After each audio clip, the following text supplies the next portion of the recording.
Hey guys, and welcome back to the channel. I'm Zemo the Dad in DPS, and we're back once again with another episode of the Good, the Scrap, and the Script series where I review weapons I've found around Appalachia and test how good they are. Today's weapon's disgusting, and I feel sick using it. You'll find out why soon.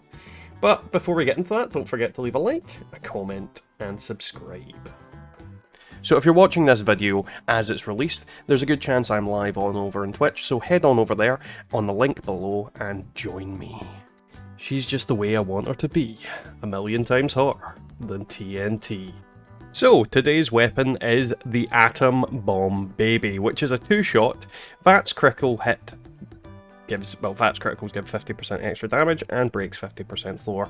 Fatman. I'm going to use it in two different modes today. We're going to start off with the MIRV launcher and then move on to the regular one, but I'm going to basically line them up together so that you can see which kind of way it works, and it should be interesting to say the least. I suspect with the two-shot, it instead of launching in the MIRV mode, it'll launch 8 instead of 14, whereas in the two-shot mode it'll always launch 2. So technically, due to the damage increase with just the regular one, it might be more efficient using it that way. I honestly don't know, but we'll get to see.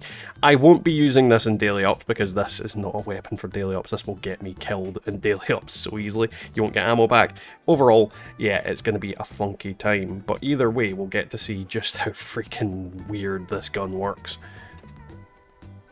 Now, just for the sake of science, you can see the standard launcher's damage stat is quite significantly different. So we'll see if that makes any real difference later on in the video. Alright, so this first recording is me using the MIRV mode. And we'll get to see just how insane this thing is. That wasn't close enough, apparently. What we'll do, let's see.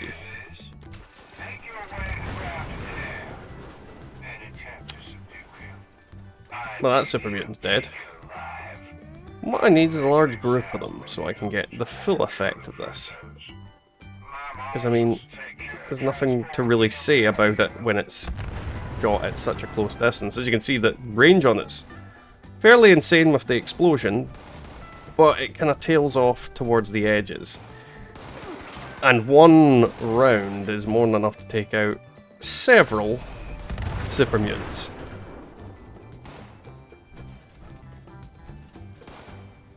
I mean, it's not cheap ammo to use. Did he even get hit by that? No, he didn't. There is some weird stuff that stops it from hitting things at a certain distance, so you do need to make sure that you're strangely relatively close with it, but still attacking with it. So yeah, it's not ammo efficient, but it's certainly killing whatever you point it at and are in range of when it hits. Oh. And the explosion's rather large, so you need to be super careful. And there's Mad Dog. Let's fire it into that wall. So as you saw, it didn't for some reason get him at that distance. So you need to be really careful with how you're firing it. But it's not killed me yet, which is impressive enough to say the least. So it's just a very... yeah. That definitely said 2. I don't think it did 2 damage. This thing has what looks like a massive explosion, but it doesn't seem to be as big as it appears, at the very least. So I honestly don't know if it's as dangerous as I originally thought, because I was using this thing at distance before just to see how it would go. But yeah, it kills them, and it kills them good so far. We'll test with the other mode in a minute. Now, for the sake of consistency and just the generalness of this type of video, I kind of want to go after super mutants again to see what happens. So first off, let's just launch something these guys' way and see how well it kills them. Now, an interesting fact that I've noticed is if you actually miss with the mini nuke launcher in VATS, you actually don't set off the bomb. So there is some kind of slight upside to it and slight downside.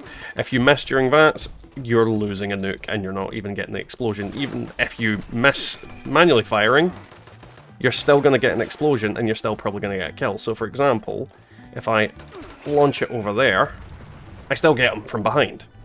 So in terms of VATS, this just isn't a good weapon to use with it. VATS is very poor unless you've got like maximum accuracy. And that kind of means that you should always just go, boo!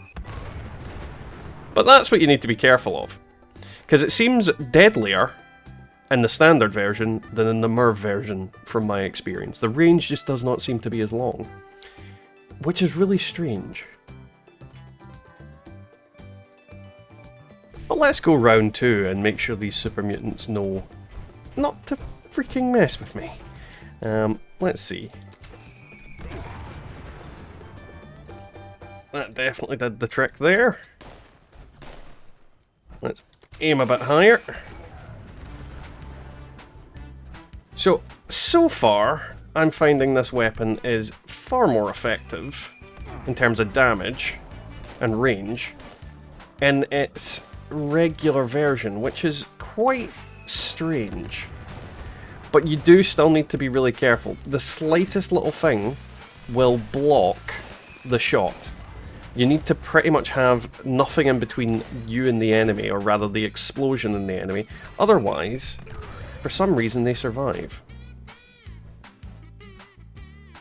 So this is today's build. As usual, we're not going to go into it too in depth. It's just to optimize explosions and heavy damage as much as possible. Most heavy perks don't work damage-wise with explosions, but things like Stabilized, Demolition Expert, Bloody Mess, and Grenadier work really well here. Either way, should make for interesting playing.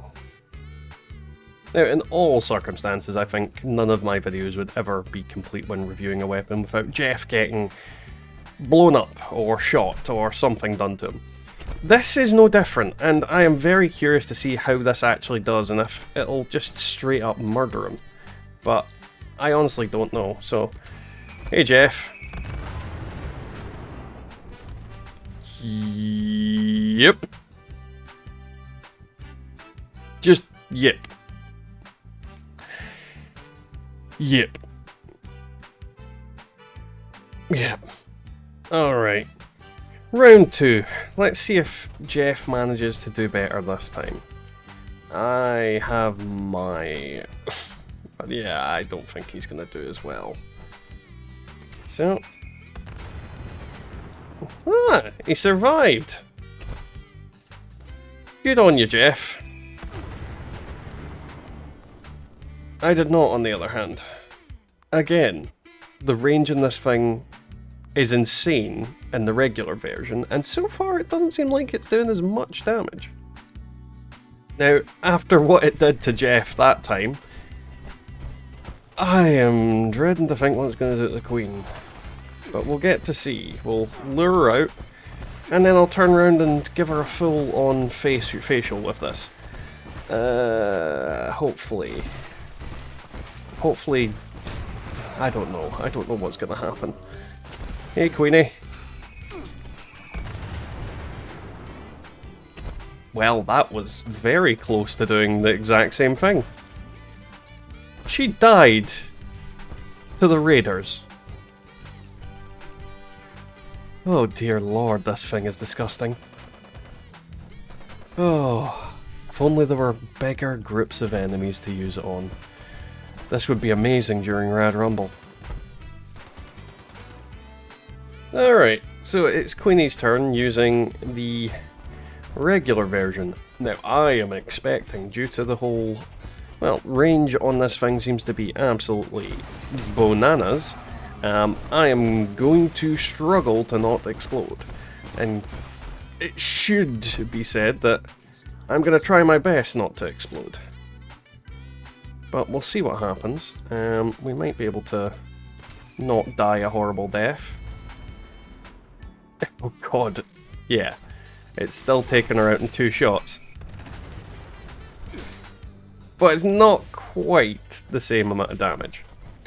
I definitely think with the MIRV, you're getting better damage, and while it's less range, it's less murder yourself range than anything else. Either way, I think both versions are relatively awesome. I'm just going to do this for the fun of it.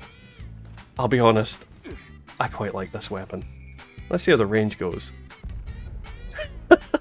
It's just comical. Now, I did say that I wasn't intending to go into daily ops, but the reality is, I mean, I should illustrate to you guys why you shouldn't bring this to daily ops. Because I expect that I'm going to get pulled out my power armor immediately. I suspect that it's going to be very good at showing you why this weapon is not daily ops worthy, on the basis that there is no way in hell I am going to survive with this weapon alone. I'm going to die hard. There is no other way to describe the horror I'm about to unleash upon my own self. And I really wish they'd get rid of that bug. This is why you don't go to daily ops and power armor. It's just, this weapon is very good damage, but it's also very good at killing yourself. I mean, I'm doing damage to myself there. Let's fire these downstairs. I mean, if you find a vantage point like this, I suppose it would be good, because the kind of area is stopping anything from getting up to me. But the sheer unreliable nature of this weapon up close is going to get you killed, and I'm even hurting myself from that distance. And that's quite far away. And now I can't defend myself against this guy, so what I have to do is jump down here and then fire that up there. And as you see, I die. Either way, not a daily ops weapon. So, that was today's video, guys. I hope you enjoyed it. If you did, don't forget to leave a like, a comment, and subscribe. And let's thank our YouTube members, which are Golty, Wyatt Blackburn, Waller is me, Diofane Gaming, Colin G, Gary McKnight, Brian RMC, Peggy McKnight, Matazbo, Dragon God Slayer X, Devilman Games, Marcus Carrasco, Scott S, and Bubba Doodle Mom. Big thanks to all you. We can't do this without you. And if you'd like to become a YouTube member, there is a link down below that says join. Click on it, and that helps you support the channel. But yeah, today's weapon. Poor Jeff. Poor Jeff. I mean, that's poor Jeff. That's all you can really say about it. I didn't expect it to do that. And yeah, it's a fun weapon to use. I don't know how usable in everyday use it'll be, but it's something that I will whip out and smash stuff with. I certainly want to see what it does to the Scorched Beast Queen.